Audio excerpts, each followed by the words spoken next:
Welcome to episode number 2 of Coming Inside Out with Brian James and John Derler. Welcome. Welcome. Wow. Well, our first episode, that was a great first episode. We've been kicking this around for a while, so the fact that it came together is amazing. Second episode, I wanted to wear the same clothes as the first episode. Me too. Yeah, I brought a shirt and I forgot to change. God damn it. Okay. Well, if you didn't tune into our first episode, I highly recommend you go back and listen to it. We are two gay fathers. Yep. I came out at 50 after my divorce. And I came out at 48, I think. 48? 48. Okay. Yeah, when I came out, and yeah. I'm a father of 2. Yep, father of 2 here. Mine are here as well. And this podcast is designed, it's not designed, but it's really, part of the LGBT community. Yep. We belong to a group called Gay Fathers of Los Angeles. I sent you an invite for another one. It's called Gay Fathers Worldwide. Okay. There's gay fathers groups on Facebook for everywhere. Yeah. I know that they just started one up in Texas also. And I'm going to go to one of their retreats in Michigan, of all places. I didn't know there was a big gay population in Michigan, but I'm going to go to a retreat in September and meet a bunch of these other gay fathers. Okay, retreat. It's a retreat. It's not a sex. It's not a sexual. No, I already checked. Yep. I haven't fallen victim to one of those yet, but yeah, this is an actual retreat. So, we're calling all you closeted gay men. Yeah, anybody that you think that you're gay or you're bisexual or whatever, if you don't even know, that's the whole thing about this is we're here to support anybody that's coming out and that have questions, because we've experienced it firsthand and we're still experiencing it. I mean, it's questions, go to cominginsideout@gmail.com. Yeah, so citizens, if you have questions about it, hit our email, and I'm sure it's somewhere that they can get it. But as you said, it's I'll post it also. Coming inside out at gmail.com. And if you're listening to us, thank you for listening to us right now. This is again our second podcast.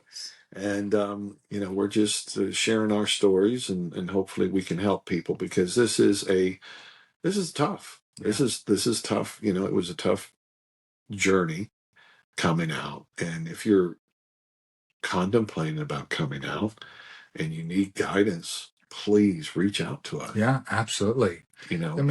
You shared some of your story, just a brief bit of your story in the first podcast. It was very heartfelt, so I really appreciate you sharing that. Yeah, and you shared yours, but I'd like to hear a little more about yours. Mine has a lot of sadness wrapped around it. Unfortunately, like you, I think everyone, everyone's going to have sadness. Not to diminish yours. No. But like you, I knew I was gay before I knew what gay was, I think. But there was no internet back in that time. There was no one to talk to in my family. I didn't have, there weren't gay people. Well, can I correct you? I didn't know I was gay. Oh, you didn't? I did not know that I was gay. I did. Don't put words in it. Okay. No.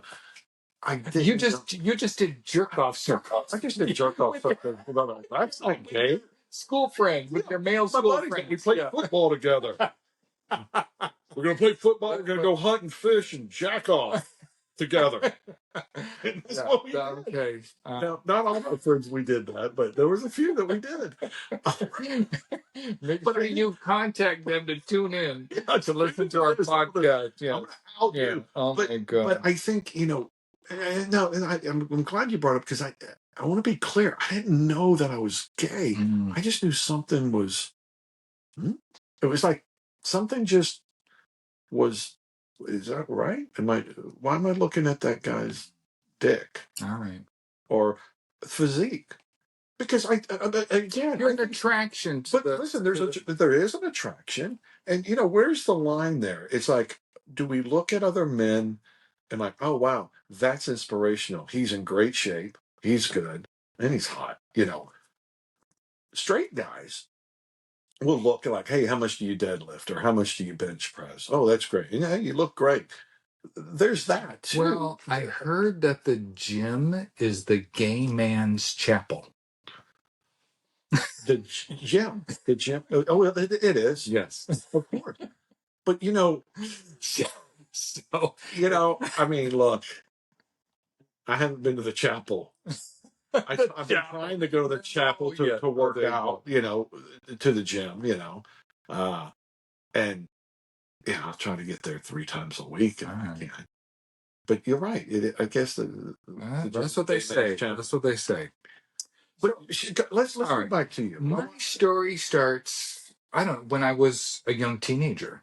I knew that I was different, and I was bullied for it. I was teased about it. I was picked on in school over it. I had a horrible time, and the more that I was picked on and bullied, the more I denied it and suppressed it and ran from it. But what were they calling you? Oh, faggot. Oh, they were. They were. And yeah. And at the time, I mean, maybe I look gayer now than I did back then, but I didn't think that I looked like every other kid in school. I just got picked on. I was weak. Well, well, you're not a weak man now. I'm not a weak man. Oh, right now. 100%. But that's interesting because, kids are cruel. Oh. And if there's somebody that's different or somebody, we're gonna go to that. We're gonna attack that. Absolutely. And that's what. But I put up a tough veneer. Yeah. Was that a good word? Veneer. Yeah. Put up a tough front. Front. Yes.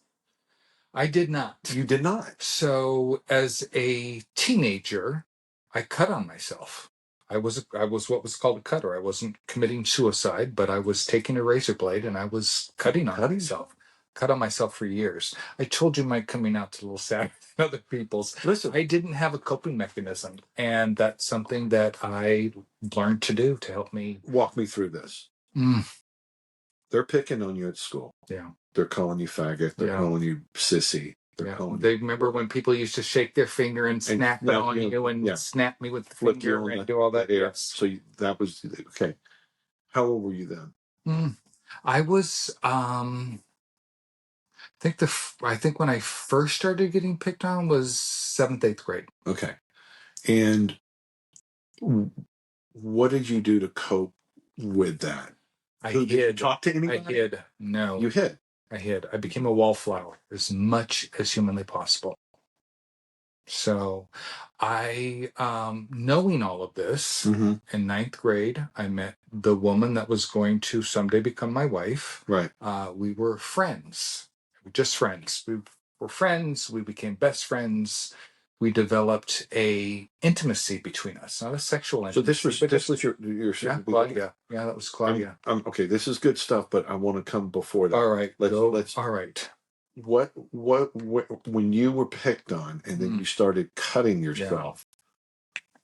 How long was that gap, or did you start cutting yourself daily, or? No. I did not cut on myself daily. The first time I cut on myself was it was an accident. I was reaching into a toolbox and there was a open single-edged razor in there, and I reached in there and it cut my finger and it just was like a zing. And it was like, I pulled my finger out, and let me tell you, that lit me up. I felt so alive because I was so dead inside from being teased and hiding and all this shit. And that just you turned a corner. Oh, it just was so energizing the moment that happened. And I didn't think about it a lot, but there was a time where I was super depressed. I was like, oh, I just need that feeling again. And I just I found a razor blade, and that started my path. And I did that until I got caught by my girlfriend, almost then wife. So I think she caught me. Well, I had done it. And where were you doing it? Where on my leg? It was always on my leg. So was it covered up all the time? Always on my leg. And what did you get a razor? What did you cut with? A razor. No, it was a razor. I was used to razor. And would you using a sharp edge, or were you scraping it? No. I pinched it between my fingers, and I just ran it up my leg. Yeah, really. So I thought there's so many things. I thought I was on an island all by myself, being gay and not knowing there was a whole community of gay men out there. I didn't know that cutting was a thing. I thought that it was something that I just did on my own. Wow. I found out at the age of 22 when I had to get therapy over it, that it was something that people do. It's not to commit suicide. It's just a coping mechanism. And so I never knew that. This is great. See, this is what the podcast is all about. Learning. Yeah. I had no idea. Wow. Wow. So there's probably young men out there who may be doing that same thing, and hopefully they can hear this, because back then in the day when you were, 13, that was was that in the 1930s? Yeah. Really? They didn't have much help back then. But fuck, even in the 70s, there wasn't that much help. No, there was none. So and that's the thing, today there's so many options for people to get help. Your phone. Your phone is everything. Yeah, it is. You can pretty much look up It is. Wow, that's deep. That's really deep. Thanks for you. All right? I'm good. Yes, yeah. It's I've processed it 100 times over. I journal all the time. I have this whole thing that I journaled on that. What would you tell those other guys that bullied you back then? What would you tell them now? That's I'm not a hateful. I'm actually a pretty well-rounded. I think I've healed in a lot of ways. I do a lot of reading. I journal. I meditate. I do all this stuff. I have a buddy of mine that was also bullied, but in another state. He's also a gay father that came out. Yeah. And he put together a reunion for his class. And I said, wow, you're a better man than me, because those people that bullied me back then, I have nothing for them. They altered my life. They altered the way that I lived, the way that I think. For 20 years, 30 years, the way that I walked into a room feeling like I wasn't welcomed, I wasn't supposed to be there, I wasn't wanted. It was a lot for me to work through and heal from. So as a child, I tried to be invisible. Right. You can't be invisible as an adult. Can I share something with you? Yes. I was a bully. You were a bully? I was a fucking bully. You motherfucker. Yeah. You don't know the damage that causes. And I'm not saying I'm proud of being a bully. I'm being honest with you. But I want to share with you why I was being a bully. Well, it stems from home. Well, it stems from home, but it stems from you being a bully, being bullied. Because you remember in our last episode, I talked about the rednecks and everything. They bullied.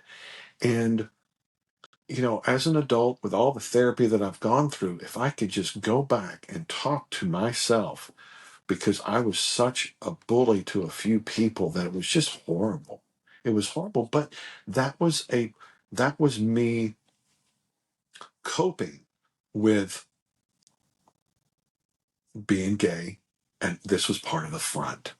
Tough dude. Yeah. You said being gay. Yeah. Was that wrong? No, but you said you didn't know if you were. Well, yeah, I didn't. Well, yeah, you're right. But not straight. Yes. And circle jerk club. But you know what? No, honestly, the circle jerk club. Yeah. But honestly, because I was bullied, and what was her name? Jamie Lee Curtis, or something she said about with all the shootings and everything that's been going on. It's oh God, what is it? It's such a good quote. It's like, hate people that are bullied bully other people. Bullies are what was it? If you know it, email it to us. Yeah. But it's people that are being bullied bully, but you didn't. I was not a bully. You were not a bully. I'm a lover. I'm not a fighter. Right, but I'm a lover too. But I still, I still was a bully. And I remember, I won't say his name, but when I was in elementary school,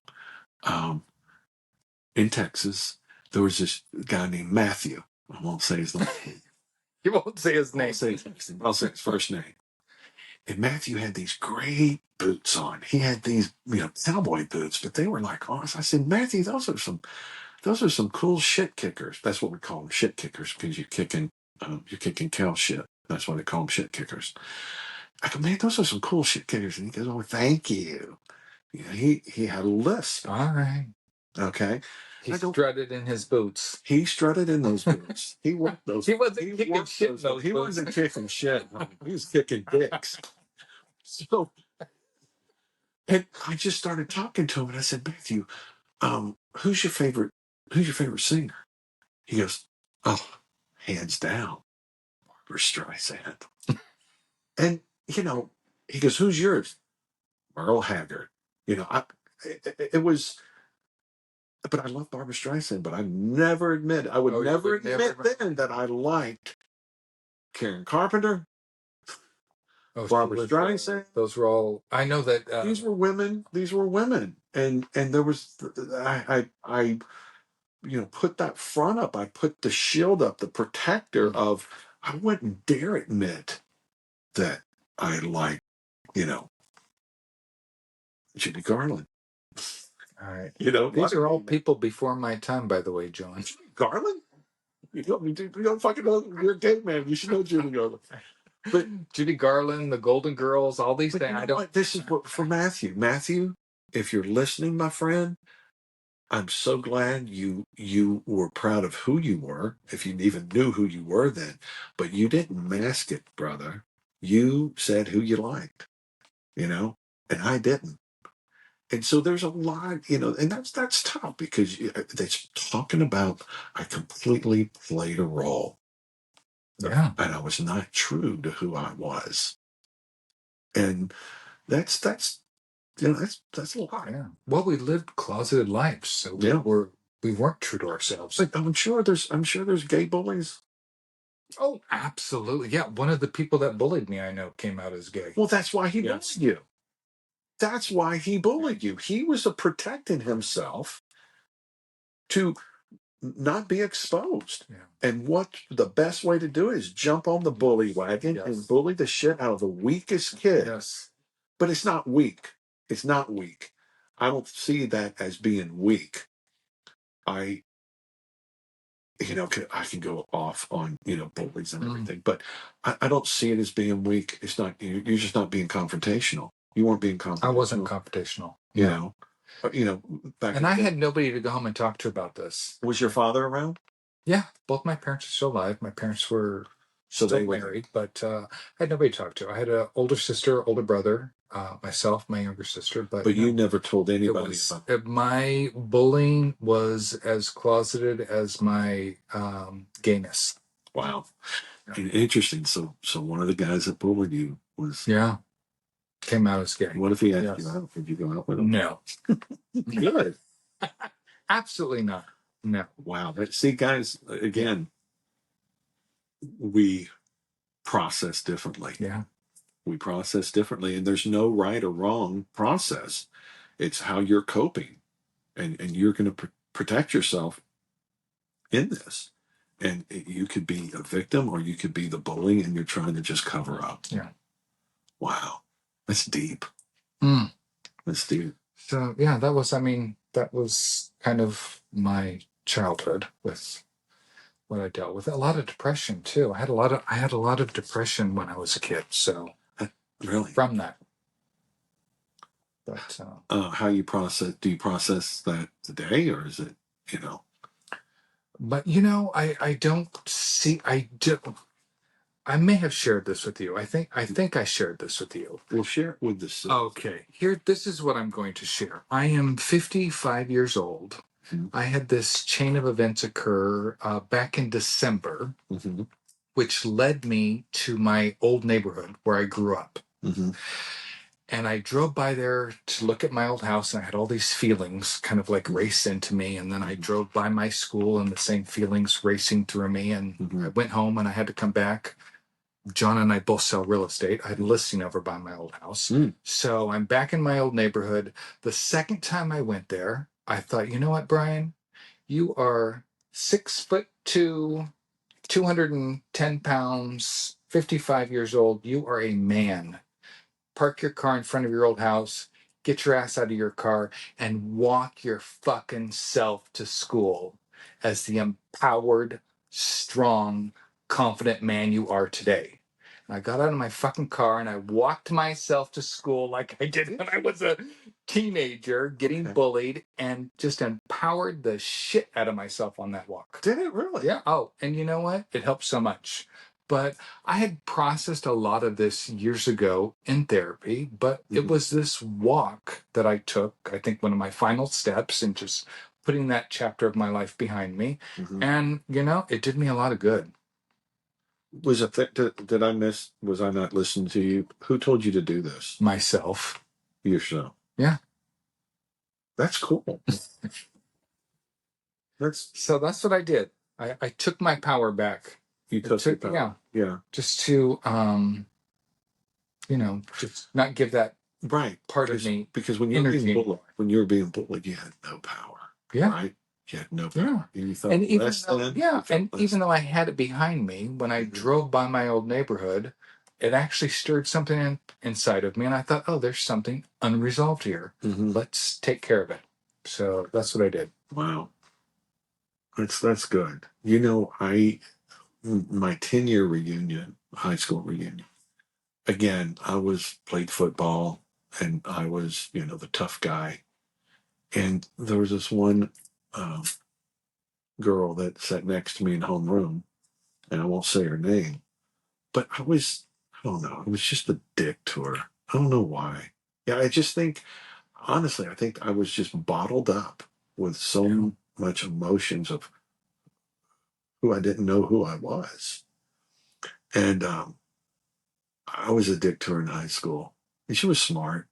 I mean, that's the thing. I was just jealous of her being brilliant and smart and beautiful. And at our 10-year reunion, I had gone into the Navy and I had a lot of growth. But I came back to our 10-year reunion and I said, hey, Kathleen, I said, I am so sorry. I was such a dick to you in high school. And you didn't deserve that. And I just want you to know I'm sorry. I'm an adult now, and I look back, and my behavior was so bad to you, and I'm really sorry. And she goes, oh my God, John Durler. And she goes, that's so sweet. Thank you. Thank you for that. Because I bullied her, but I was able to go back and apologize for that. Be interesting if anybody ever came and apologized to you. I do not stay in contact with people that I went to school with. Right. I don't. Yeah. My ex-wife, she and I went to school together. Yeah. Junior high school together. But I don't stay in contact with people. Yeah, and it's, we're coming up on our 40-year class reunion. And I haven't been back. That was the first and only one I went to, was the 10-year. Well, hopefully you're going to buy some nice shit kickers if you decide to go back. And I'll see Matthew there, and we'll sing Barbra Streisand. But it'll be, I'll be going back as a gay man. Oh, okay? Are you out? I'm out. I'm out to a lot of my friends back home, but there's some that I have not come out to. Okay. Oh, that's one of our podcasts. Is we're going to talk about how we came out, when we came out, who we came out to. I like that. So I like that. Let's do that. This was good. I like this one. Are you okay? Good. I mean, are we going to keep going? You want to? We're 23 minutes. The other one was 23. Do you want to keep going, or? Well, did we cover what was our goal to cover? Well, I was going to talk to you about my coming out a little bit. Well, I want to lay over. Let's talk about it. You want to talk about it now, or do you want to do it on the top of the third? We'll do it on the top of the third. You want to do top of the third? Well, we'll both talk about ours. We'll both we'll cover that, and we can edit. We can back this out if we want to. All right, this part of it. Again, people, if you are listening and you have questions for us, comments, good or bad, email them to us. Yes, we'll take a look at it. cominginsideout@gmail.com. Yes. We don't know what platforms this is going to land on yet, but we're recording it. Yeah. We're doing video of it. So we will be posting it on as many platforms as we can. And again, if you are listening and you are a a gay man that's in a marriage, you're not alone. Yeah. You're not alone.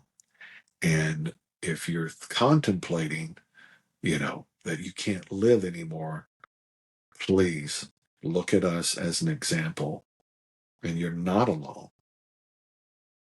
So again, if you have questions, just reach out to us. We'd love to help you. Yeah. But I mean, between the two of us, we have a lot of resources, I would say. We really and a lot of great people that we've met along the way. Yeah. And Yeah. And let's talk about on the next about coming out to our children. Yes. Because we are gay fathers. Yes. And it's very important because again, when we first split up, we just told our children the reason why we're splitting is because we just don't get along anymore. We still love you, but let's get into that next. All but I think that'll be interesting as well. But I definitely want to hear more about your story. All right. So thank you for listening to episode number 2 of Coming Inside Out.